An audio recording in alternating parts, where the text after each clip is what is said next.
Oke, kembali lagi di Forum Timnas dan kali ini gue akan membahas preview pertandingan pertama dari Timnas Indonesia di Piala Asia, yaitu menghadapi Irak.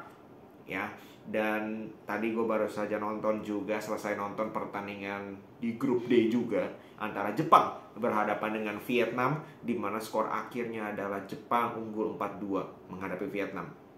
Dan ini cukup mengkhawatirkan juga melihat Vietnam ternyata nggak diobok-obok oleh Jepang.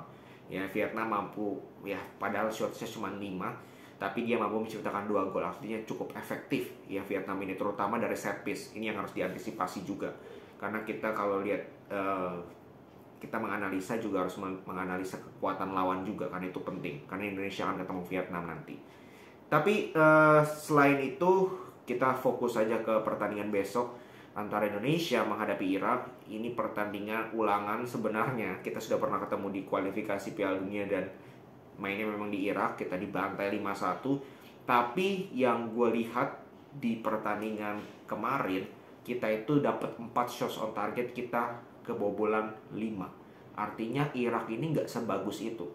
Irak ini bukan ngobok-ngobok kita. Mungkin secara skor kita diobok-obok, tetapi ya kita itu kalah murni karena begitu banyak blunder dari lini belakang. Ya kan, kalau nggak salah gol pertama lawan Irak itu juga salah passingnya Mark Klok, gue ingat. Lalu juga STY pun melakukan blunder soal pergantian pemain, Arkan dimasukkan di babak kedua awal. Itu adalah blunder-blunder yang mungkin kalau tidak dilakukan kita bisa lebih baik secara hasil. Nah, menjelang besok ya ini tidak boleh lagi terjadi. Ya ini udah berkali-kali gue bilang, blunder jangan sampai terjadi. Blunder-blunder yang ada di uji coba, di kualifikasi Piala Dunia dari lini belakang tidak boleh terjadi lagi di Piala Asia. Jangan sampai terjadi lagi. Ya terutama di lini defense ini yang cukup mengkhawatirkan karena sering melakukan blunder. Dan juga ya menarik untuk menunggu pemain-pemain siapa yang akan dimainkan oleh STY. Dan kemungkinan kalau kita bahas kemungkinan starting 11, tadi STY press conference dengan Asnawi. Padahal Asnawi tidak bermain sebagai starter di 3 laga uji coba. Ini menarik. Apakah Asnawi akan starter atau tidak? Karena biasanya pemain yang diajak press conference dia akan main. Biasanya. Nah, kalau Asnawi bermain, maka dia akan mengisi posisi dari Yaakob Sayuri.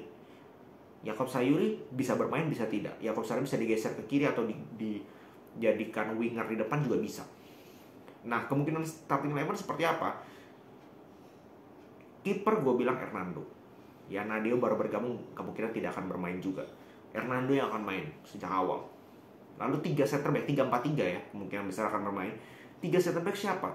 Menurut gue akan Bagot di sebelah kiri, Jordi Amat dengan Rizky Ridho. Ini udah pakem. Harus lebih sering ini tuh dipakemin supaya chemistry mereka juga bagus. Gak boleh diganti-ganti. Kalau diganti-ganti ya chemistry-nya gak bakal dapet chemistry-nya. Ujung-ujungnya nanti salah paham, sering bikin blunder. Lalu 2 holding, ya 2 pemain tengah ini yang penting. Ini adalah Ivar Jenner dengan Justin Hubner. Ivar Jenner ini lebih ke Toni Kroos-nya lah. Ya dia mengatur ritme, dia passing, dia sirkulasi bola. Hubner ini bagian apa? Dia lebih menyeimbangkan. Ini pemain yang kita lihat defense-nya jauh memang lebih kuat karena dia center back posisi aslinya.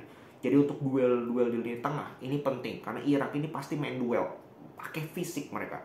Ya mereka punya keunggulan fisik dan Justin Hubner penting di lini tengah. Lalu 2 wingback ya Arhan di sebelah kiri karena Shane baru gabung dan kemungkinan juga tidak akan bermain, kemungkinan besar tidak akan bermain. Di kanan ini ya Asnawi atau Yaakob Sayuri.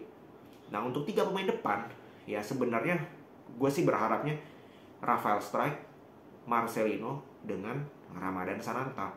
Ya jadi Ramadan Sananta sebagai striker, Rafael Strike di kiri, Marcelino di kanan, atau Marcelino di belakang 2 striker, Strike dengan Sananta striker, Marcelino di belakangnya, bisa aja seperti itu. Tapi kalaupun Yaakob Sayuri misalkan yang bermain ya antara menggantikan Ramadan Sananta atau menggantikan si Marcelino. Mungkin opsinya nggak banyak ya karena menurut gue nggak pas aja waktunya kalau STY banyak bereksperimen lagi. Artinya pakemnya itu sebenarnya sudah kelihatan di 2 pertandingan uji coba terakhir bahwa pemain-pemain inilah yang akan menjadi pilar-pilar, pemain-pemain siapa yang akan menjadi tumpuan timnas, tinggal mungkin 1-2 pemain yang dibongkar pasang. Nah, apakah kita punya peluang untuk memenangkan, atau istilahnya targetnya STI apa? Kita ingat, menang lawan Vietnam, imbang lawan Irak, 4 poin di fase grup, dan juga mempersulit Jepang. Nah, apakah kita bisa mendapatkan target itu di pertandingan besok menghadapi Irak, yaitu mendapatkan poin? Jawabannya adalah bisa. Sangat bisa. Tergantung dengan, kalau menurut gue ya, itu pemain, motivasi pemain, mental pemain. Kita itu sudah di underdogkan di Piala Asia ini. Kita sudah diremehkan oleh berbagai media di media-media luar. Bahkan ada yang bilang kita tim sosmed, ada yang Opta bahkan merilis itu peluang juara kita itu hanya di atas Hong Kong, beda 0,1. Sangat amat menyedihkan, sangat amat bawah sekali.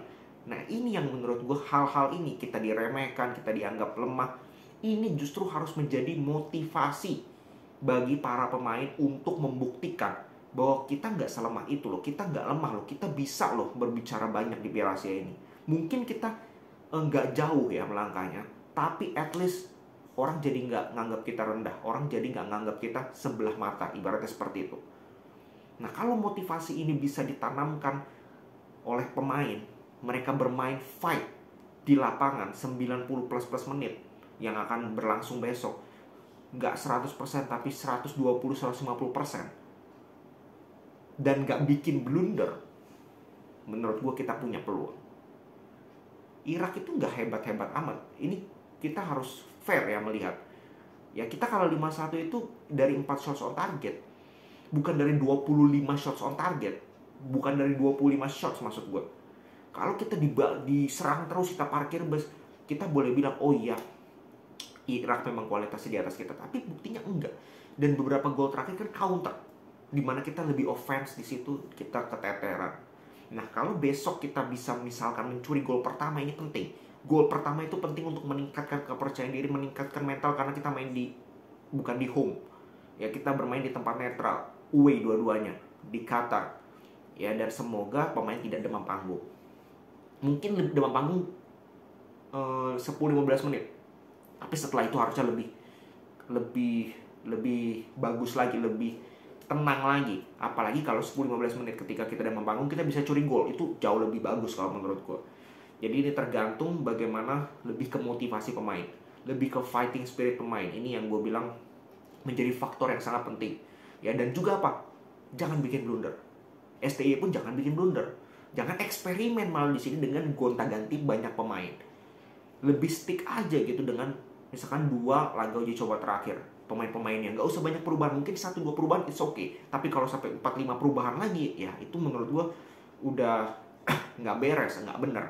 Ya, jadi besok adalah pertandingan yang penting. Kunci apakah kita bisa punya peluang besar untuk lolos atau tidak. Karena kalau sampai kita kalah lawan Irak, wah lumayan berat ya. Kita harus menang lawan Vietnam, dan berharap Vietnam kalah juga dengan Irak. Dan kita nggak boleh dibantai lawan Jepang. Itu persentasenya sangat sulit lah bagi kita. Semoga kita bisa meraih hasil yang maksimal, dan 1 poin bisa kita dapatkan. Menurut gua realistis, cukup realistis. Tinggal bagaimana pemain mau nggak membuktikan di lapangan, mau nggak bekerja keras di lapangan, punya motivasi nggak untuk meraih 1 poin. Terlihat kok nanti dari intensitas, terlihat dari fighting spirit. Oke, segitu dulu. Kita akan lihat nanti pertandingan seperti apa, dan gua akan membuat video reviewnya. Salam sepak bola Indonesia.